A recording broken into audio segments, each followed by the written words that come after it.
En este cuarto episodio de la serie Estudio Teológico sobre la Biblia, exploramos el tema de la mentalidad bíblica. Hay errores de traducción de la Biblia que no parecen tener mucha importancia, pero pueden ser más significativos de lo que pensamos. Por ejemplo, en hebreo, cuando algo se dice que ha sido hecho 7 veces, no significa que se ha repetido exactamente 7 veces, sino que se ha realizado de manera perfecta y completa. El número 7 es simbólicamente el número de Dios, representando la perfección divina. Por tanto, cuando se menciona en la Biblia que algo se ha hecho 7 veces, se quiere decir que se ha hecho de manera total y plena. Un ejemplo notable de esto es el Padre Nuestro. Se dice que hay 7 peticiones en esta oración, pero en realidad, según la mentalidad original, esto significa que hay una sola petición expresada de 7 maneras diferentes, simbolizando que ha sido perfectamente pedida. Esa única petición es: venga tu reino. Si el reino de Dios viene, entonces todo lo demás seguirá, su nombre será santificado, se hará su voluntad, tendremos el pan diario, seremos perdonados, no caeremos en tentación y seremos liberados del mal. Jesús nos enseña que lo único que debemos buscar es el reino de Dios, y todo lo demás se nos dará por añadidura. Lucas 12,31. La Biblia utiliza otros números simbólicos o perfectos, que incluyen el 1, 3, 12, 40, 50, 70 y 1000. Cada uno de estos números tiene un significado especial en la narrativa bíblica, representando diversos aspectos de la relación entre Dios y su pueblo. Un ejemplo más profundo de la diferencia en la percepción cultural es la figura de Salomón. En nuestra cultura occidental, influenciada por el pensamiento griego y cartesiano, consideramos sabio a quien posee un conocimiento profundo de las ciencias y puede razonar con claridad. Para los judíos, la sabiduría se mide por la capacidad de vivir correctamente y de cumplir con la voluntad de Dios. Salomón es considerado sabio porque sabía vivir de acuerdo con la tradición judía, aunque muchas de sus decisiones políticas y económicas fueran desacertadas.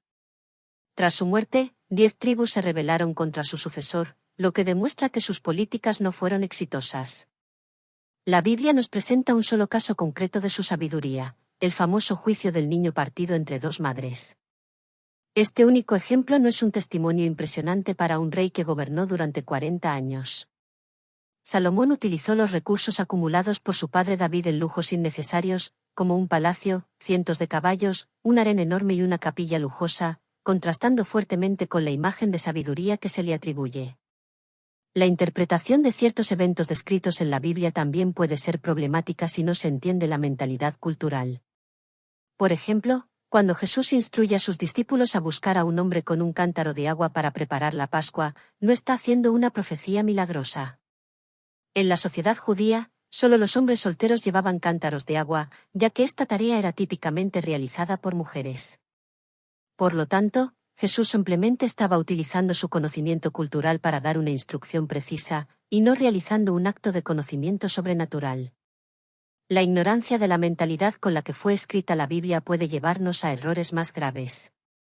Por ejemplo, la famosa caída de San Pablo camino a Damasco no menciona un caballo en ningún relato bíblico. Hechos 9,1 a 9, 22,6 a 16, 26,12 a 18.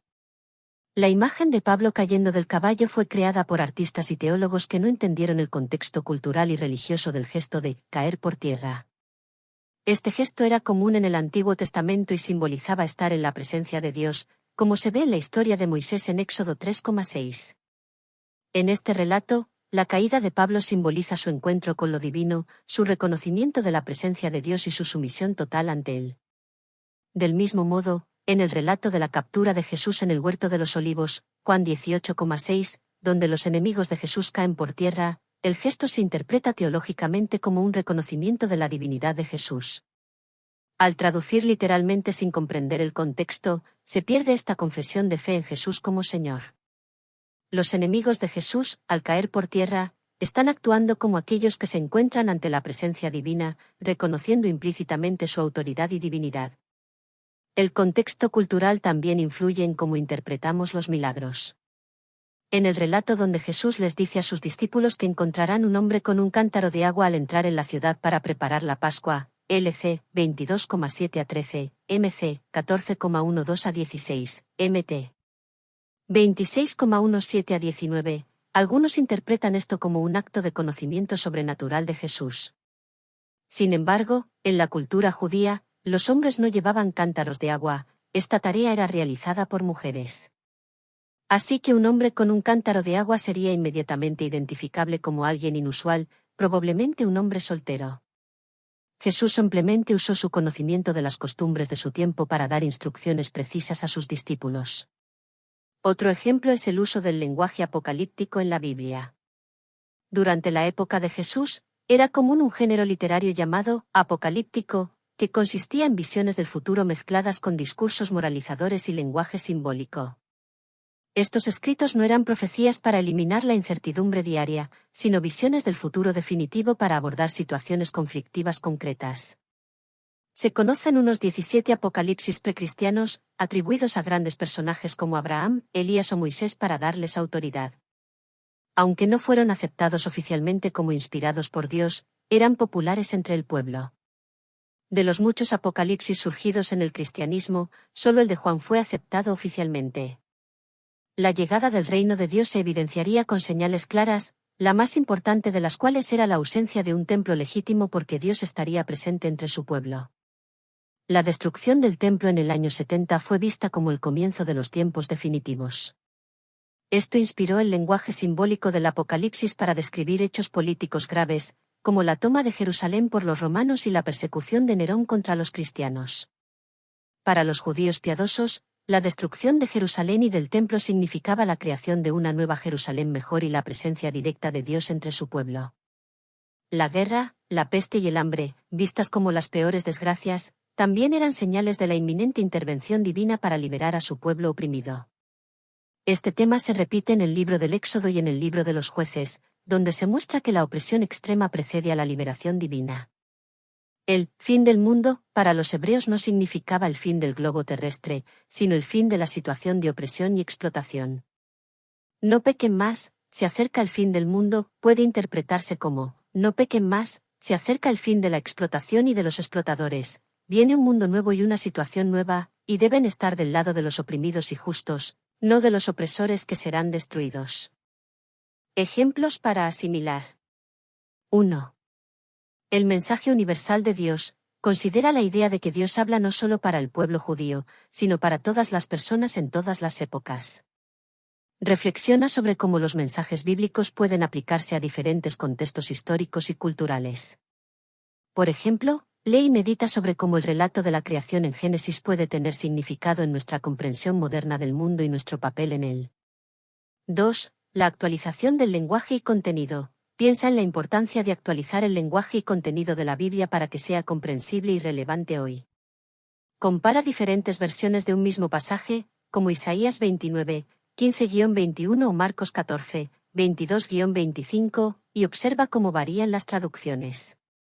Reflexiona sobre cómo estas diferencias pueden afectar nuestra comprensión del mensaje bíblico. 3. El contexto cultural y simbólico. Explora cómo la comprensión del contexto cultural y simbólico en el que fue escrita la Biblia puede enriquecer nuestra interpretación.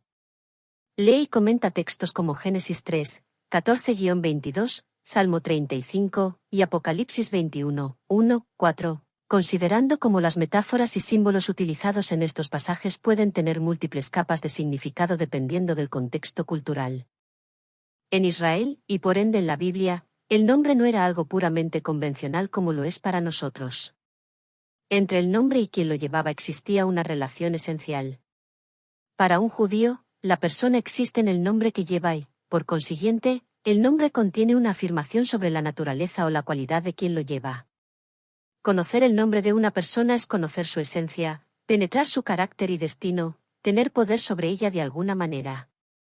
Por eso Dios se niega a dar su nombre a Moisés cuando éste se lo pregunta en el desierto, Éxodo 3, 13-14, y le responde, yo soy el que soy, ningún hombre puede pretender tener el más mínimo poder sobre Dios.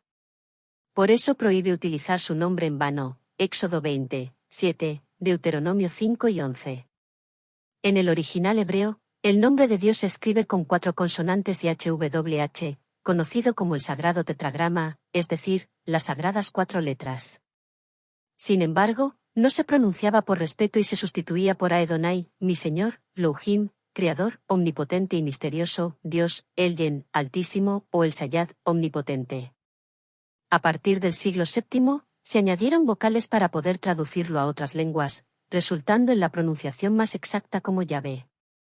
La palabra Jehová procede de la traducción que la Biblia protestante de Casiodoro de Reina y Cipriano de Valera hicieron de los originales griegos al español. Como el nombre de Yahvé es impronunciable por sagrado, cuando aparecen las 4 consonantes bíblicas, el nombre de Dios quedó como Jehová o Jehová, el significado es el mismo. Los judíos actuales no escriben nunca las 4 consonantes, ponen las 3 primeras y un punto, por puro respeto a la inefabilidad del nombre del Señor Dios que convierte en sagrado cuanto toca. Asignar un nombre a algo significa asignar el oficio que ese algo tendrá. Cuando en el Génesis 2, 19-20, el hombre da nombre a todos los animales de la tierra, se está diciendo que él está actuando como Señor de ellos en nombre de Dios, como lugarteniente de Dios. Cuando Jesús da a Simón el nombre de Pedro, Marcos 3 y 16, está actuando en la misma línea bíblica, indicando que Jesús es el Señor, el nuevo Adán que puede dar nombre a toda la creación. La mentalidad israelita era nómada. Para cualquier nómada, algo más importante que el oro es la palabra. La palabra es el oro de los orientales. Por esto, los tesoros de la poesía y de la palabra de Dios, comunicada de padres a hijos, tenían una importancia infinita para el israelita. En nuestras sociedades existen artes diversas como la pintura, la escritura y la arquitectura. Para una persona de mentalidad nómada, solo existe el arte de la palabra porque en el desierto, o mientras se nomadia, no hay posibilidad de pintar, esculpir o construir edificios.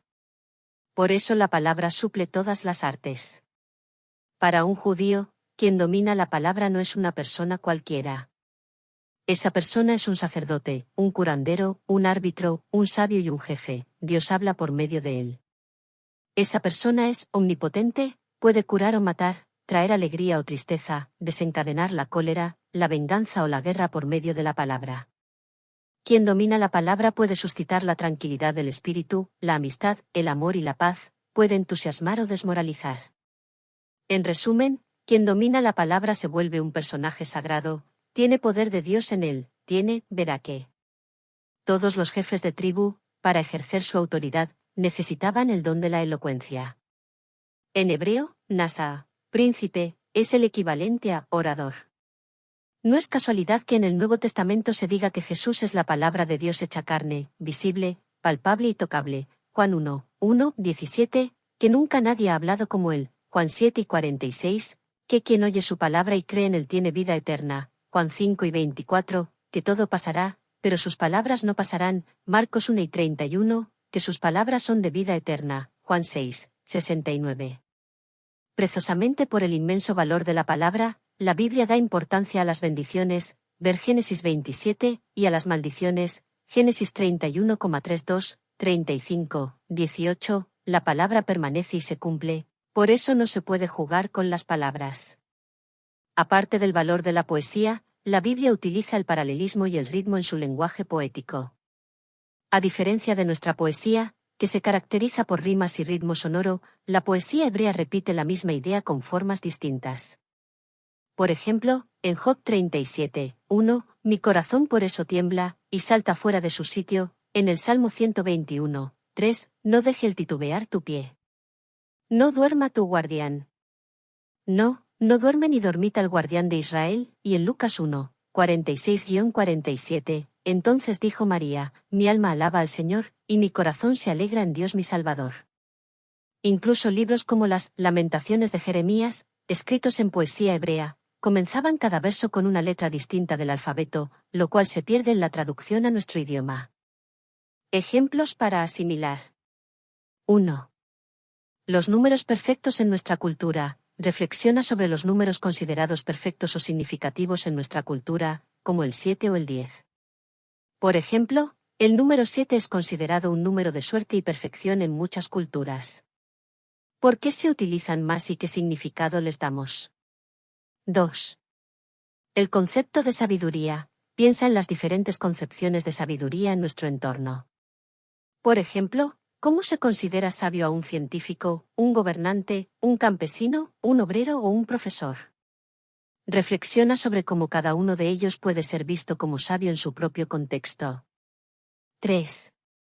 Los milagros en la Biblia. Examina ciertos eventos bíblicos y reflexiona sobre si se trata de milagros o de eventos naturales interpretados como tales.